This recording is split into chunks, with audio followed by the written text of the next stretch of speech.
Gaming the System's Christmas episode. Yay! I'm wearing my Christmas earrings just to have snowflakes. You can't see them. Wearing Really. red. I have a Christmas-like jumper. I'm cold. Yeah, it's very festive. You got a cold. So before we kick off, I just wanted to ask everyone, what do you get if you eat Christmas decorations? I know the answer. Do you want to do it? I don't mind. Is it tinselitis? It is tinselitis. Tinnitus. I do something with Christmas and dysentery. That would work too, I suppose. I was working on something about baubles, but it wasn't quite getting there. So. Crimson baubles. So, if anyone wants to, step in with a Christmas joke throughout the episode today, feel free. I haven't requested any preparation for this, so just dropping it on you. So we're looking forward to our festivities at this time of year, which are celebrated in many ways by many different people. But first of all, I would like to know what our Gaming the System team have been playing recently, because we haven't done a check-in for a while. So I'm going to go to Alex first. Well, it was recently my birthday, so naturally, with the money I acquired, I purchased a game, and that game is Bug Snacks, and it's great. And I've nearly finished it. I've got right to the final part, I think. It's more layered than I thought it would be. The characters each have their own little story arcs, and they have revelations about themselves and their lives, and how they should change their behaviours and things. And ultimately, there's quite a twist that I've just discovered last night as I was playing. So hoping to finish it off, hopefully by the end of today, if not tomorrow. But yeah, it's really enjoyable. It's really nice animation. Like all of the characters, they have quite furry textures. It's a bit like the Muppets, but that's really well done. And it's clearly utilised for PS5 as well, because the DualSense is getting all that haptic feedback for all the different things that are happening. And when you're walking on snow or water and in the sand and stuff, you can feel it. It's really cool. But yeah, it's a really enjoyable game. Oh, that sounds really good. Yeah. I'm keen to play some more games that are sort of optimized for PS5, because so far I've only played Resident Evil and The Village, and that was really PS4, and nothing specific. So yeah, that's interesting. Matt, what have you been playing? I've been languishing in Victorian London in Assassin's Creed Syndicate, which all of a sudden, out of nowhere, has completely invalidated mine and Alex's last deep dive about our favourite top 3 Assassin's Creed games. Because Assassin's Creed Syndicate has fucking stratospherically launched to the top of the list. It is an absolute joy to play. I told you it was good. That is, I think, Assassin's Creed Syndicate, that's what Assassin's Creed is. That's the peak potent Assassin's Creed, and it made me completely... I've been watching Ripper Street recently as well, just reflecting on what a beautiful and glorious city London is. And in particular, the architecture of railway stations. We have some of the most stunning, incredible, unique steel architecture in London. And it really, I feel the history of London being a lived-in centre of civilization for thousands of years. And just everything about it, it gets everything just right, and really confident and strong and bold, and just all of it. I've just been languishing in it. Utterly wonderful. So would you recommend it as somebody who's... I have played some Assassin's Creed, but it just didn't click for me. Would you recommend jumping in at that point, or yeah? I think this is the peak of its maturity. You know, when you sort of things look really difficult for. It's like the difference between Roger Federer and a top 20 player. Sometimes some Assassin's Creed games can feel like they're in that like top 15 to 5. This one feels like it hit that next level, and I think that it's one that anyone could come in and get something out of it, because it's a very complete game. It's not only because it's the next Call of Duty. It feels like it stands as part of a whole, but also on its own. So it's definitely worth a look. Cool. Thank you for that. Right. Caroline, what about you? What have you been playing? I've been playing slightly different things because I am in the middle of a long house move hell, so I don't always have access to my full PC dual monitor setup and fancy graphics, so I can't play the things I normally play basically at the moment. And also, me and my partner have been staying in all sorts of odd places, so we've been playing a lot of these two-player games that Steam had a bit of a sale on recently. So we played, for example, I had to check the name of it because I always get it wrong, TikTok, A Tale for Two. Which we loved. I have only two criticisms of it. One, the fact that you have to buy a copy of it each, because it does have to be played by two people. There's no way you can play it without two people. And so it seems a little, I don't know, money gouging to create a service. Like other two-player games have done a thing where there's a friend's pass or something like that, and they didn't do it with this, and it would have been so. And it took, so that's why it took us so long to get hold of it, because we were a bit like, oh, are we really both going to buy a copy of it? And my other criticism of it is it's too short. Because we finished it and we were like, that was amazing, we want to play more, and there wasn't any more. It was like, it was such a good two-player game. It's brilliant. It was beautifully designed. The puzzles were really well thought out. Everything about it was just really lovely put together. So because that finished, we've then started on the We Were Here games. And we started on the first We Were Here, which we finished pretty quickly. And then we got to We Were Here Together, which again had been on sale recently. So we both had a copy of it. And it's one of these, so you both got a different puzzle screen.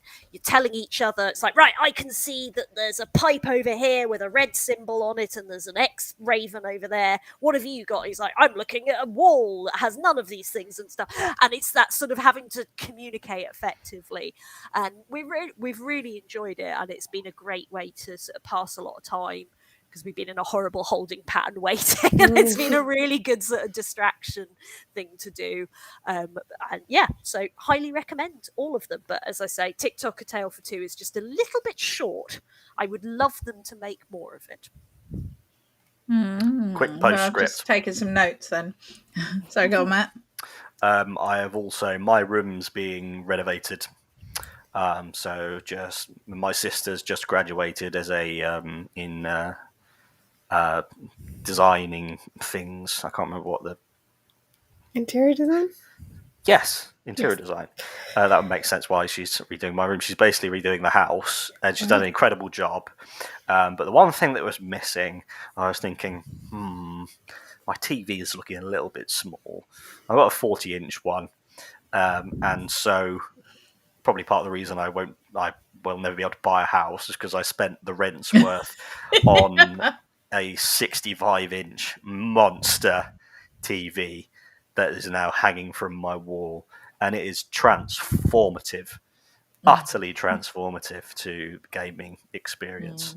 And I've also got a pair of 3D headphones that I can play some games with, and then that's another transformative layer, especially since somehow the PlayStation can make something sound as if it's behind you, coming in through your ears. So two brand new things that really do make gaming different. Wow. Yeah, that sounds pretty awesome. I think you might have to do us like a crib episode. Crib. What have I been playing? I stepped back into, I've been playing a lot of Animal Crossing. Kind of really enjoyed the run up to Halloween, had a little Halloween party which Caroline came to, and now I'm looking forward to Christmas in the world, which is hopefully all snowy and lovely. So I've been doing that, making lots of money so I can buy all the loot.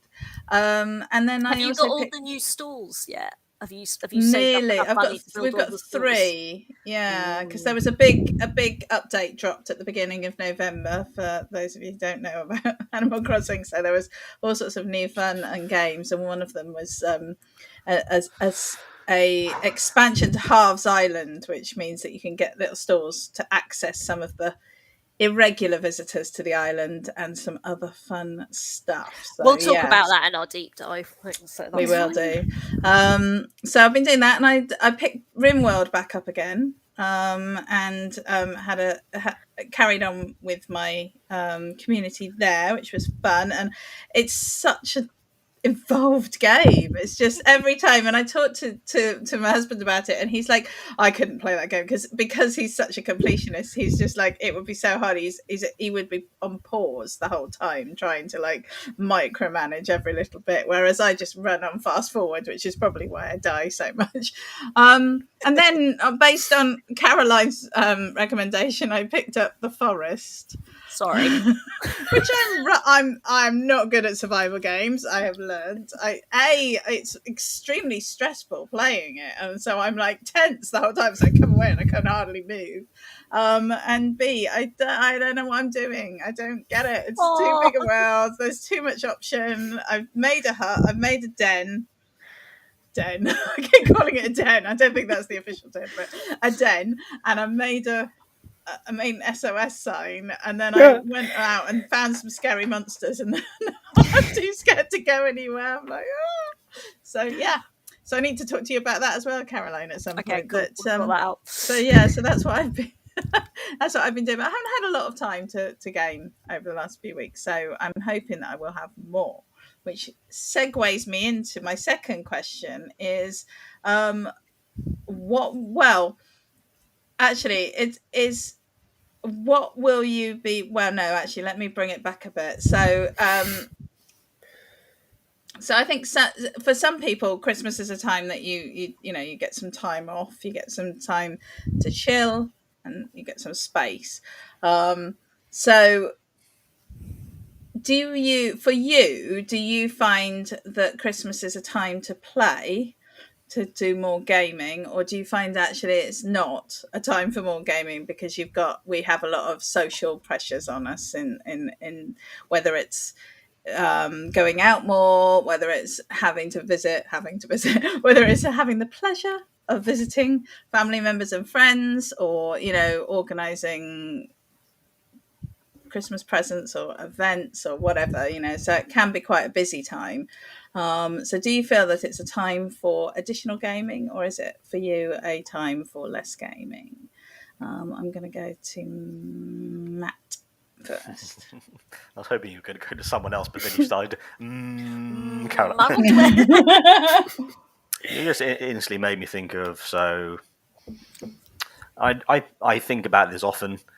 I always go on rants about capitalism and how toxic and brutal it is, that it's only been inflamed by reading a George Orwell book today. I'll continue talking about him, how we are expected to do so many things. We have pressures from inside ourselves and outside ourselves, and we are trained to always think there's something that we should be doing, because capitalism tells you that you must work. You need to work if you want to. You need to work to survive, to get the things that you need. Whereas what a socialist sort of utopia could look like is that you don't have to work to survive. You can your things are provided for you. So then if you take it down to things that are very, very simple, what must you do? You must eat, you must drink, you must sleep. Those are the core things of what you need to do to exist. And if you can bring all the things that you're telling yourself you should do down to that, which of course is very much easier said than done because of the capital society, or you might say, well, there are all these things I'd love to do, but I have to work. To work, and so I don't get to explore those things. And then when you get 2 weeks off over Christmas, then you go straight from maybe I don't have to work, but I've got this family thing and this work thing and all of these pressures. My family is we're creating a bespoke Christmas thing where we make a point not to be pressuring each other because we pressure ourselves enough, and then that means that we're free to just be the way we feel like being as we go, when cutting back on those pressures, so many of which are just toxic, and you should just cut out of your life as much as you can, as much as you're able to, which of course is easier said than done, more therapy session stuff. But yeah, just keeping that pressure away as much as could be possible. That's our approach to Christmas. Yeah, I think that's really interesting, and I think it's really important to recognize that. And I did actually have to talk to myself, because I'm one of these people who I love Christmas, really love Christmas, and I love gifting of presents. I love the spending of time together. I love the nice food, or very traditional Christmassy stuff. But I also put a lot of pressure on myself that has to be a perfect day and everything has to go perfectly. And I find myself kind of getting so stressed out in the run up that when it's done, I'm like, well, all of that that whole month of misery for like one day, that even if it goes perfectly, it's not really worth it. And I think so this year I've promised myself that I'm not going to put that level of pressure on myself. And I think, I think quite a few people might be doing the same. I've heard from quite a few different places that there's a sort of, I think maybe it's the climate crisis and maybe it's the pandemic, but I think there are pressures now from the outside on us that are making people be more mindful about how they go into this season this time round. So so Alex, Yes. what do you think you'll be? Well, it's an interesting one, really, because in my working life, I've always had jobs that involve working over the Christmas period. So I've never really had a solid set of weeks off during that time. I always have one day on and off or here and there, and cover times when everyone else is off, basically. So in terms of there being more time to game, I do not have that, but I have time like any other time of the year, really. But it's just new games. So I suppose there is that element to it. And we always have, like you say, we have a very traditional Christmas where everything's done in a certain order, and we have our own sort of traditions where we do things at certain times of the day. This year's going to be a bit different for me because I'll be going away and spending Christmas with my partner. So it'll be my first Christmas away from home, which will be an interesting and lovely experience, I'm sure. So that will change things as well. But yeah, I think generally I do obviously have slightly more time for gaming, but not as much as you would if you were to have a solid set of 2 weeks off. But yeah. Oh, well, I hope you have a lovely time. Thank you. Sorry, Matt, what were you going to say? Yeah, go on, Matt. I was just going to reiterate how fucked up it is that we're expected to go, you get 2 weeks, that's it. 50 other weeks of the year you work, and then you get 2 weeks off to fit in everything else in your life. Just every time I hear that, I have to remind myself, no, that's fucked up. That's not normal, just because we're taught. Well, no, most people don't get... Anyway. Well, no, and I think, more often than not, the women are the ones who are expected to pick up the slack over Christmas as well. Exactly. So those 2 weeks of holiday that they get from their day job, they then spend running around and organising all the Christmas gifts and all the food and all the Christmas socialising. So yeah, I think that can be quite hard work for women because of the patriarchy. Just get that in there. I mean, interestingly for me, because my daughter goes to her dad's for a period of time over the Christmas break, often have found myself with a chunk of time. And so for me, up until starting with Gaming the System last January, that was actually my one time of the year that I actually did any solid gaming, was Christmas. And so I was quite look forward to Christmas for the last 5-10 years. I have really enjoyed Christmas because that has given me a chunk of time, especially if my daughter was with me for Christmas and then away for the period between Christmas and New Year. I would then have that really quiet time where all that manic preamble was done, and I'd have a chunk of time where I could actually solidly game, which was something that I just didn't have at any other point in the year. So that's quite an interesting thing for me. But Caroline, I have so much to say. I was trying to filter it and figure out which is the most relevant, but I'm just going with age. Just go with it all. We have time. Right.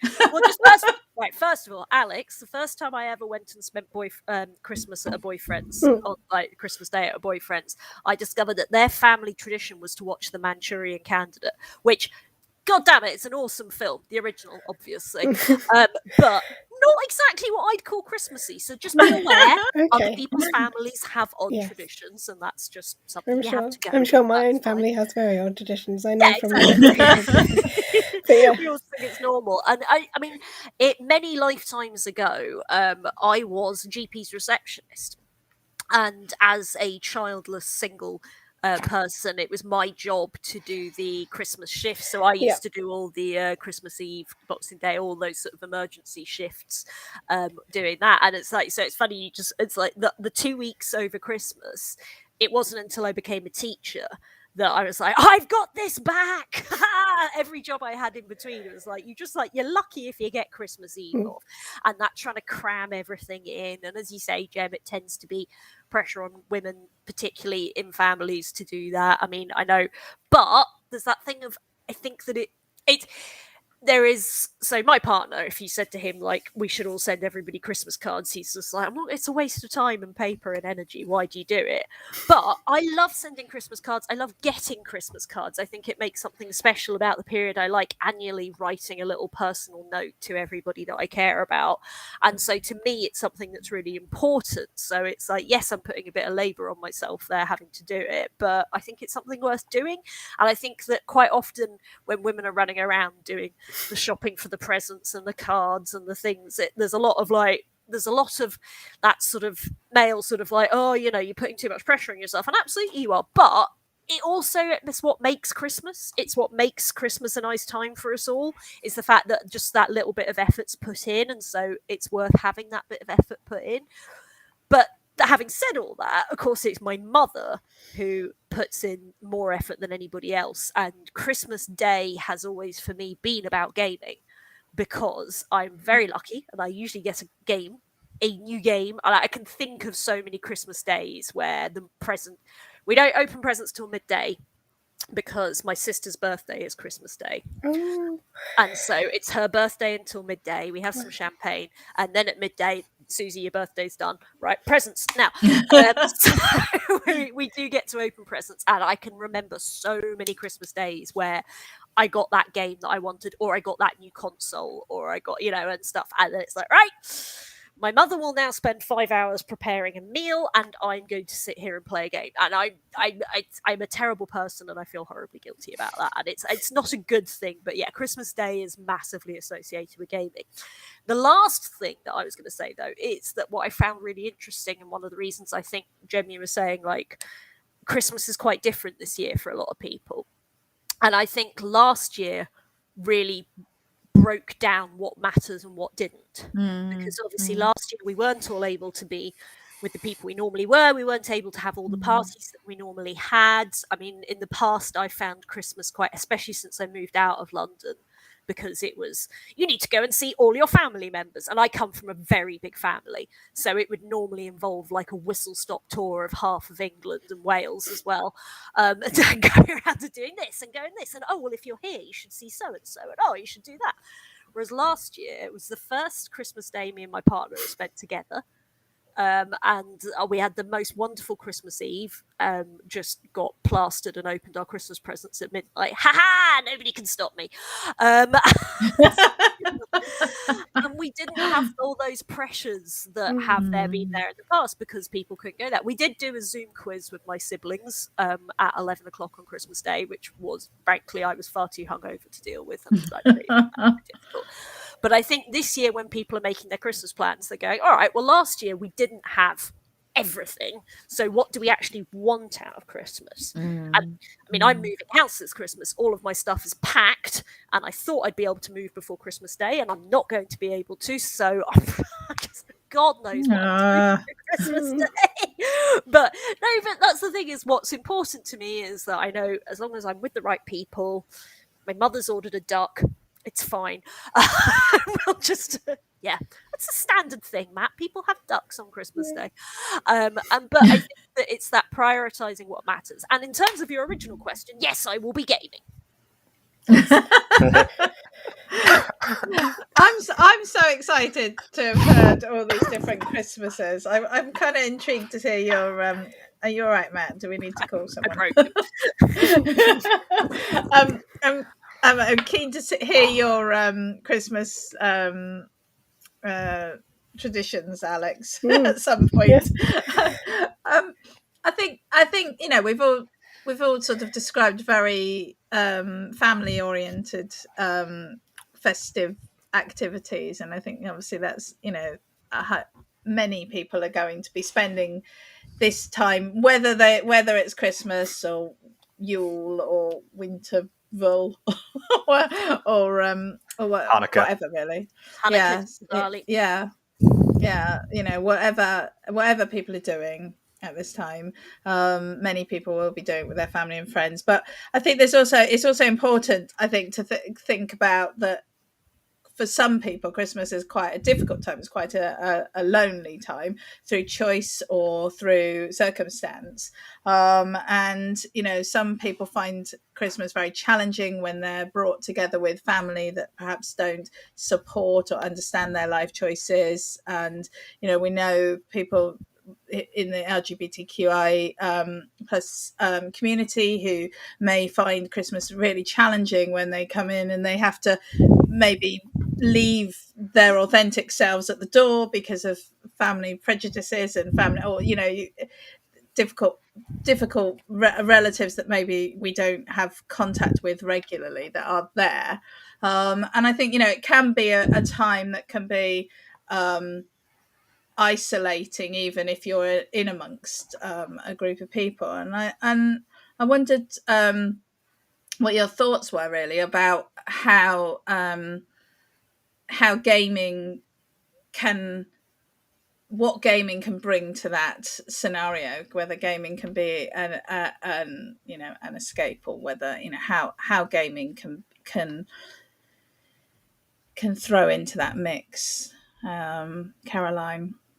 Well, I happen to know one friend who last year, because of the needing to bubble, had to go and spend a lot more time with their parents than they would usually do at Christmas. And they were quite daunted.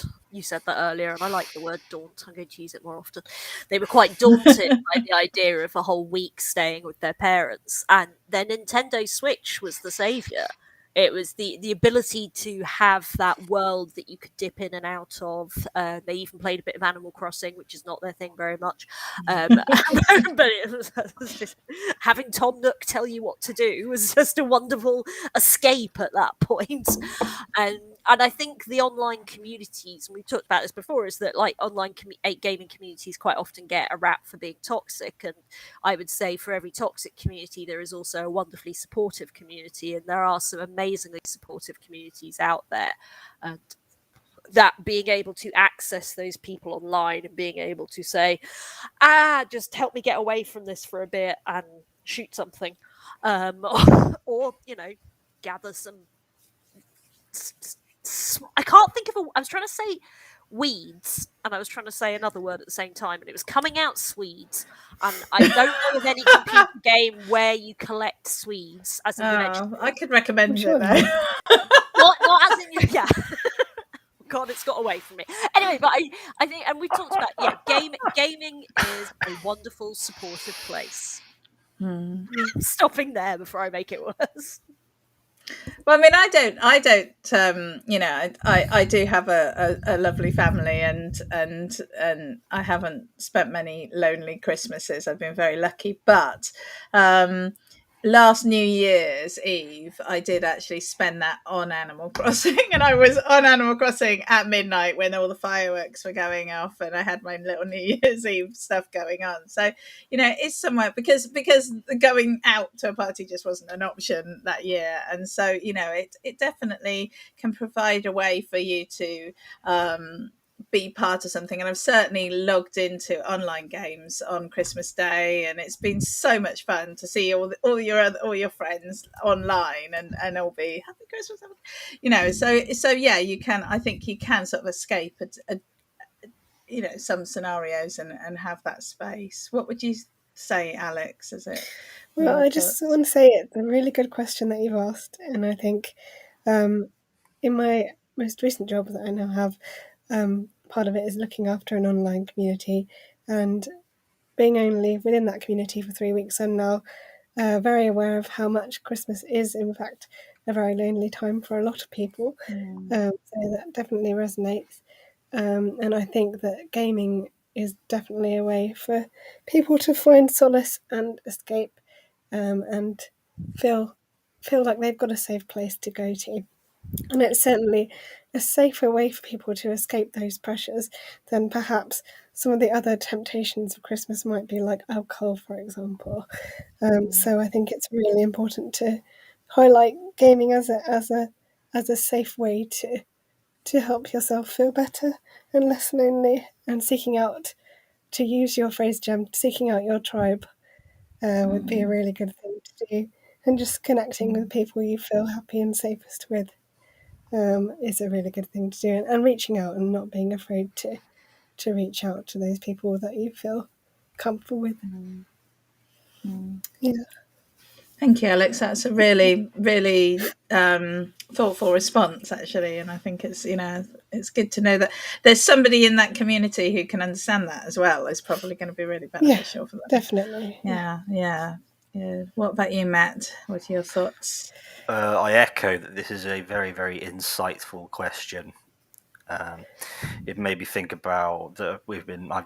I've been mulling around with the last 2 hours we've been talking, is the amount of pressure that is put on us, and that pressure is often typified as a fantasy of what should be.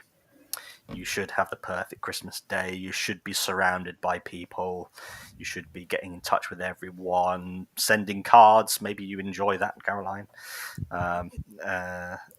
But the amount of things that we're told that we should be doing and we spend all our time worrying about, rather than what I think would be best for everyone, is to be able to build the bespoke way of living for yourself, where you think, you know what, I'm not too bothered about Christmas, and there are plenty of my family who maybe you don't necessarily like. Maybe you think, I don't. Speaking for myself personally, I am very comfortable when I'm on my own. I can go out, I can socialise, I can be around people, but when I'm on my own, in my room, playing a game, I am just, that's me, nice and comfortable. But it takes a lot of deprogramming in order for you to feel it's completely fine for me to be like this. I don't need to force myself to contort into this shape that this fantasy demands of me. And one thing that's awesome about modern day, particularly with technology, and again a socialist thing of seizing the means of production, is that there is a million types of content for a million types of people. For example, our podcast, we found a couple of really avid fans who find this niche that we've created, and we give them something that they might not get in another place. I find this so much with podcasts. I always listen to a podcast or something like that, and it's that thing if you really feel, if you can feel connection to things, you can feel connections to people you've never even met, people you don't know, just people that you listen to, and those connections you have to be able to trying to let go of that fantasy that the only connections that matter are ones like face to face with people. You can have connections with almost anything as long as it resonates with you, then that's okay, and as it doesn't have to resonate with this fantasy that you have been fed your entire life. And I had a really, really nice way to flourish it off, but I've forgotten what it is. I'll say it if I remember it. Okay, thanks, Matt. Yeah, no, I think that was really, I think, the whole not feeling the pressure and owning what you want, and working towards that, I think is that all of that is really important sentiments, whatever that is actually. And I think if you're in a position to be able to work towards that, then that is something that we should all be doing really as much as we can. With I've remembered my well done, go Matt. I've remembered my final point. It was just that you can't always rely on people. That's one thing that makes relationships so. That's what a relationship is. It's you can never truly know someone, but you put yourself out there and you learn about people and you build relationships like that. But they can always, anything can happen in a relationship. They can be hit by a car and then all of a sudden that's, and so anything can happen when it comes to relationships because it's not just you. And that always implies an element of risk. With games, with podcasts, with books, you can rely on them. They're a fixed point, something that brings reliability, brings comfort, which then gives you the space and the capacity to deal with things that have no certainty, because it's an uncertain world. But if you've got a stable, reliable base that you can attack that world from, that's what gaming can do. Just to be flippant, having spent the last 2 months waiting for the Fun Pimps to release the update to 7 Days to Die, I would dispute that you can rely on a game. But anyway, that's just my problem with the developers of 7 Days to Die. So it's all right. It's out now. It's fine. So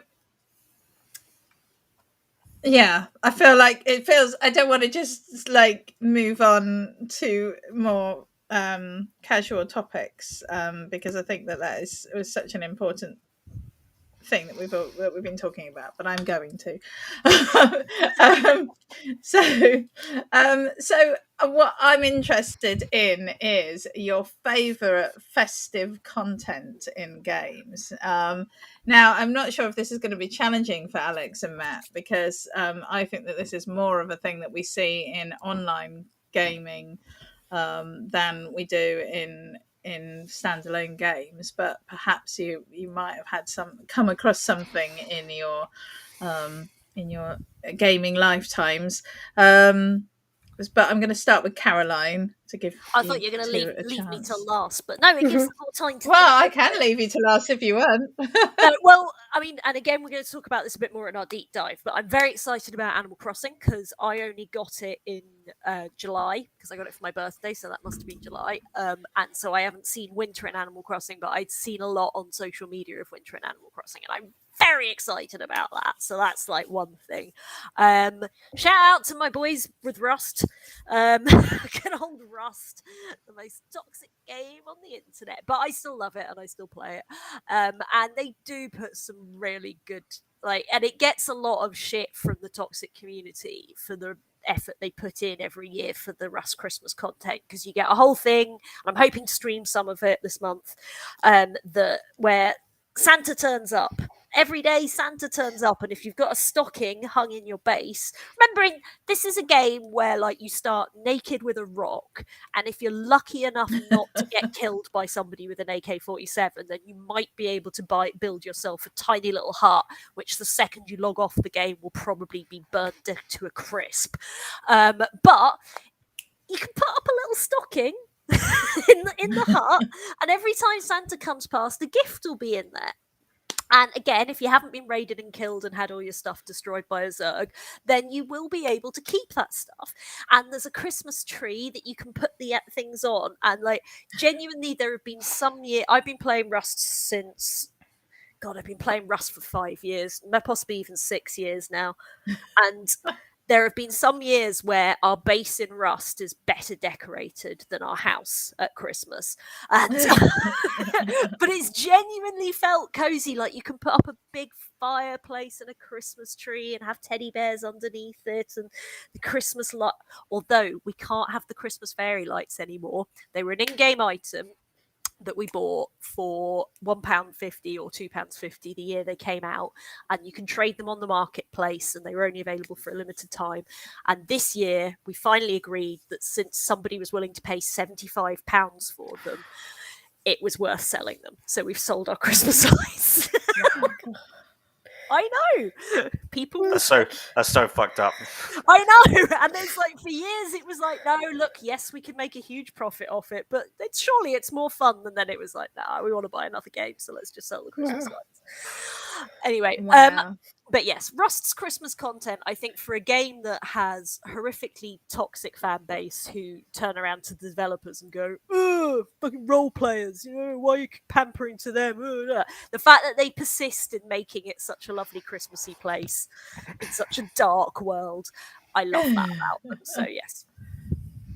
I feel like we have to have an episode where we talk about that kind of money, real world, online virtual content. That terrifies me.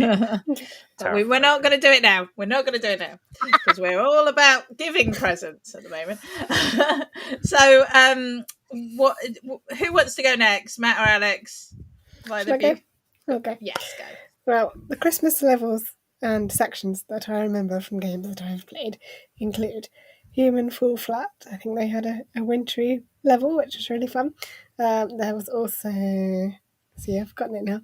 There's like holiday themed things in Assassin's Creed now. You can have festivals at your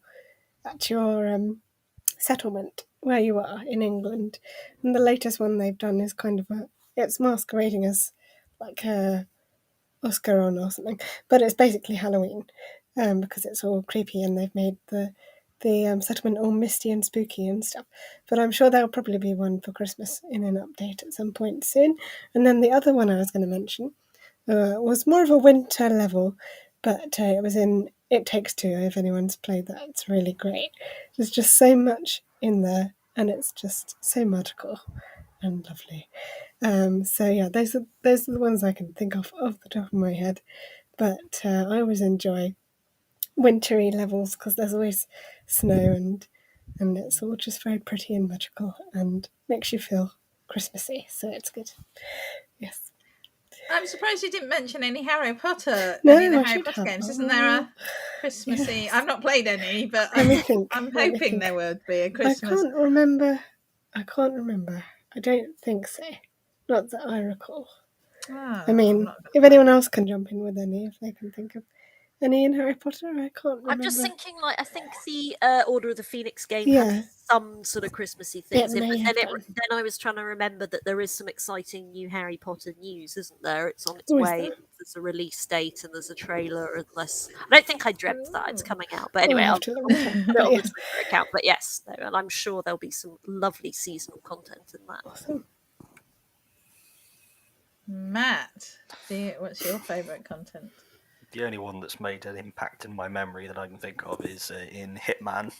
They have a like the Christmassy thing called Holiday Hoarders, and it's set in a museum turned into a model fashion show like setting, and it's Christmas, and it's all bedecked with Christmassy stuff, and you can hear jingle bells, and Santa Claus appears, and you couldn't kill him and take his suit. And it's basically a parody of Home Alone. It's the two characters who are sneaking around, and they're stealing, I think it's 12 different items. And one of the challenges is you need to go and steal all of the items before they find them, and then they'll return to the basement and compare notes. And then you have to, and then they go out to the outside, and you have to sneak behind them and shoot a propane canister and kill them. And just seeing so festive. the hitman has the most wonderful surreal element to it, because he's a hitman, but he can wear he still looks incredible in a Father Christmas suit. He's got the eyes. It's just a really nice, elegant bit of Christmas. I'm not particularly Christmassy, but I enjoy other people's enjoyment of Christmas. Yeah. Alex, are you talking about games with a sort of Christmas feel to, the snowy environment? Reminded me about Neverwinter Nights, which it was a Baldur's Gate sequel, I think. It was, yeah. And that was mostly large portions of that was in the snow, and I will always in my head associate the two with Christmas, and I really like snowy areas and games for that reason. I just have a real thing. I mean, I think, like Caroline was talking about, Animal Crossing, it was so very Christmassy last year, and it was so much fun. And I didn't spend a lot of time there in Christmas, at Christmas itself, or in the run up to Christmas, but I did spend New Year there, as I said. So that was really fun. World of Warcraft actually had a huge amount of Christmassy stuff going on, and every year had different special outfits that you could wear, and you could change your mount into a reindeer, and there was sleigh bells in the distance and presents everywhere, and that would always feel very exciting and fun in the run up to Christmas. And I think for me, I went through, as I got a bit older, I went through a phase of like, oh, Christmas is just a lot of hassle and not a lot of fun. The magic had gone for me, I think, in some ways. And I would actually find that games have helped me to find that magic, little pockets of the sort of Christmas magic. And I suppose just a step into that other world. But yeah, so for me, I think it will probably be World of Warcraft and Animal Crossing of my favourite festive. I think Fortnite has some quite good festive content, actually. I remember seeing that when my daughter was playing. I quite liked, the outfits, and I think again you get dropped off by a Santa sleigh instead of an aeroplane and things like that. So that was quite fun. 7 Days to Die has a candy cane club, so you can beat zombies to death with that. So that's quite Christmas. What's not to like about that? Yeah, that's very festive. I have a lot more respect for games that do free quality Christmas content. Yeah. Because when it's games that make you pay for things that should already been part of the game, they are terrible, awful rubbish. It's everything that's wrong with the world, really. Mm-hmm. Says the person who sold £75 worth of Christmas lights. I benefited from it. Yeah. I know. No, but it is, and it's, as Jem says, that's a conversation for another day. Microtransactions in games, but it is. What's wrong with the world? Yeah. Massive. So, accepting everything that Matt has said about, the evils of capitalism and not wanting to encourage anyone overspending this Christmas, but recognizing that some people like to gift their friends or family things, what would be your suggestion for somebody wanting to give the feminist gamer in their lives something for Christmas this year? I'm gonna go to Matt first. Okay. The simple answer that ticks plenty of boxes is, say, a gift voucher to Game, probably is the best place, or the PlayStation Store. But Game is probably better because then you can resell things. Because then that says, I know that you're a gamer. I'm not going to buy you socks. I'm not going to buy you deodorant. I know you're a gamer. I don't have any idea what you game about. It's not my thing. But if I give you this, I know that you'll take it and you'll be able to get something that you like, and it would have been something that I gave you the resources to do. So I feel like the simple gifts given with a personal intent, those are the ones that are really, really touching. And to say just to celebrate. We talked with Candice about this in our intersectionality episode. Celebrate the differences in the people that you care about, things that you don't understand, which is one of the heartbreaking things about you said about LGBT plus people whose families reject them, rather than saying, "Hey, I don't understand. I'm old. Maybe I don't understand non-binary. I don't understand this. I don't know that. But I know that it's you, and I see that, and so I don't know what to get you specifically, but I can give you the resources to help you find it yourself." And so I think seemingly simple things can be very, very powerful when you're giving it with that personal intent. That's what I'd suggest to give to the feminist gamer. And I think that's good. Good choice, Matt. Alex. I have no idea. I can't really follow that. It is a hard question. Yeah. It is a hard question. It is a hard question because I think, like we all know, gaming is very what's the word? It'll come to me. Subjective. Yes, it's very subjective. So it very much depends on, like, again, also other factors like how much time you have to game, what other commitments you have in your life, etc., etc. So yes, it is very subjective. So ideally, as Matt said, a voucher would be the best gift. But I think if I had to pick a game, and it was someone who wanted, like, who was like not a gamer coming into gaming, I think we've already probably said this, but I would probably go for something like What Remains of Edith Finch, because it's like a story, but it's also a game, but it's like blending those two nicely together. So it's a nice introduction to gaming for people who might not be familiar with gaming and just want to see what it might be about.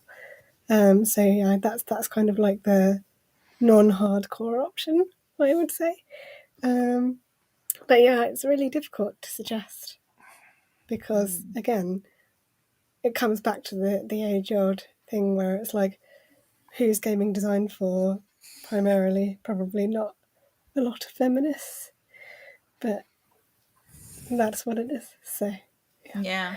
I think that's a really good point. And I think, that when you were saying that, one of the things I was thinking is gaming is such a personal experience, isn't it? So, it does, everyone's flavor is different, and, it's about tailoring it. But yes, you're right. It's games are, although we have talked about how it's changing, but as it stands at the moment, gaming isn't very feminist in a lot of ways. So, you know, there is a struggle there, isn't there? I think of that. What about you, Caroline? What's your... All right, I've narrowed it down to 3 answers, none of which are straightforward or helpful. The first thing I thought was the best thing I ever got as a gamer is my silent click mouse. It's a mouse that doesn't make a noise when you click it. And I have to say that, especially if you spend a lot of time with your partner in the same room playing different games, a silent click mouse, God, it's just so much less annoying when somebody else is playing a click, click, click game if they can't hear the click, click, click every time. So I'm just saying that as well worth it. What I wouldn't suggest, so we often talk about, well, you brought up Edith Finch earlier, Alex, one of the other games we often suggest, and I'm not sure if I would or wouldn't. So finally, Her Story we talk about a lot as being an amazing standout game, completely different from other games. I finally bought the next game from the people, Telling Lies, and played it, and it's always had mixed reviews on Steam, which is why I've never bought it before, but it was massively on sale. I thought I'll give it a go. First of all, I think the mixed reviews are unfair. I think it's a good game. I think it stands up, not as good as Her Story, but I think it stands up as its own game very much. But it was interesting from a feminist lens perspective that the story, I don't want to spoiler anything, because anyone who might want to play it or anyone who's played Her Story knows that the whole game revolves around not knowing what the story is and then finding out what the story is. But you can tell from the picture that the story revolves around one man and 3 women. Some would say there's a lot more than that going on, but I felt that none of the female characters really departed from the standard tropes of women that we've talked about before in the past. I'm not saying they were weak women, that they were like, you know, poor imitations of women, but they were still very much in those tropes. And I would have liked to have seen something beyond those tropes. And I think it disappointed me from that point of view. So that would be my don't give that to a feminist. And my final answer of like, what are you going to give a feminist gamer? Sod Gaming. Give her something from the Vagina Museum, because the Vagina Museum are an amazing organisation who do really important work. They're hugely trans inclusive. They're great feminists. They're proper intersectional feminists. But they had to lose their physical site this year in the last 2 years because of COVID and because of everything that's happened, and because they were in London and evil capitalism and landlords put prices up and stuff. So if you're looking for things to buy for the feminist in your life, I'm going to plug the Vagina Museum shop, because they have some really cool, awesome things on there, including vagina face masks, which are very cool, and lots of key rings and lots of nice little stocking full of stuff, and they are a great place to buy stuff from. So my final answer is the Vagina Museum. Well said. I love that answer. I think that's a good answer. What would I do? Well, for me, it's got to be anything with LED lights in, anything that's flashy and colourful. The more purple, the better. Really? My mouse.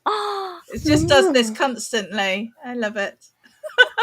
But a backlit keyboard, awesome. Then you can see in the dark. So that's what. But for my feminist gamer friends, it would have to be membership to the Women's Equality Party. It is a perfect Christmas gift, and it's environmentally friendly and politically excellent, and can be acquired by going to the womensequality.org.uk/join. Very easy. So yeah, that's what I would be getting my if all of my feminist friends weren't already members of this party. You don't know anyone who's not a member of the Women's Equality Party anymore. I don't know anyone who I haven't already tried to bring over to the light side. So there you go. Do we have time for any wild card? Is it there? Well, it depends how far over the hour you want to go. Quick ones. I don't know whether we have to count the intro in the hour or not.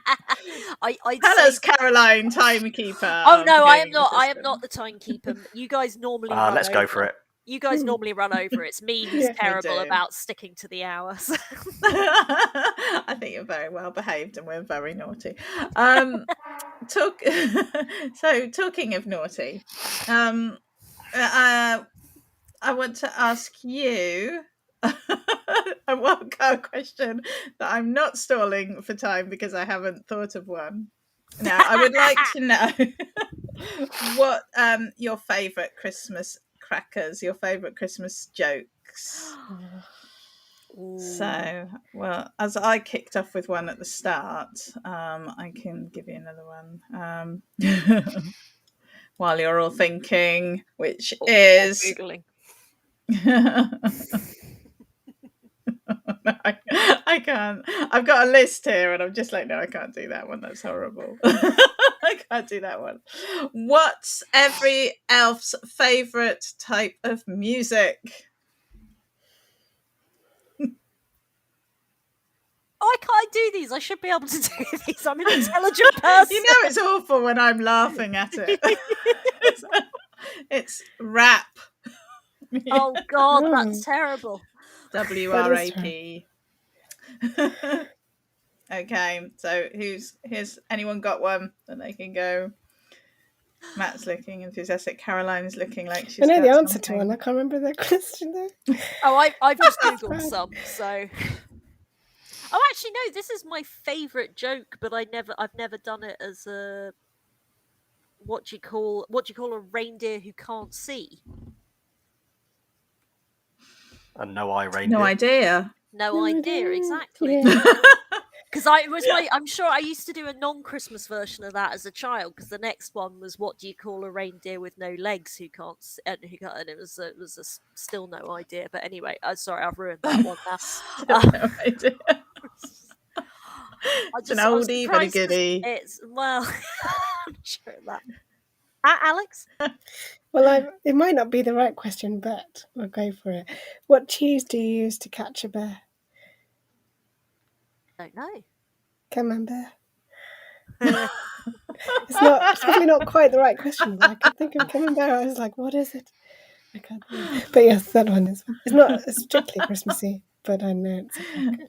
I'm pretty sure it's found its way into a few crackers. Camembert's over Christmas the food, years. right?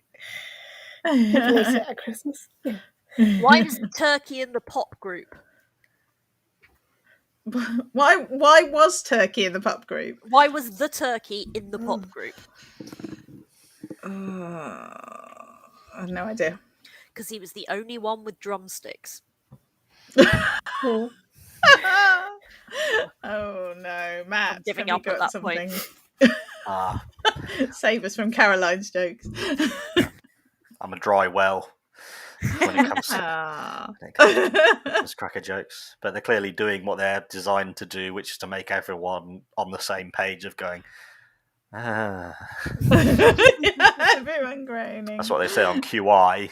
Their Christmas crackers are meant to make everyone go "oh," rather than make half the people go and the other half go.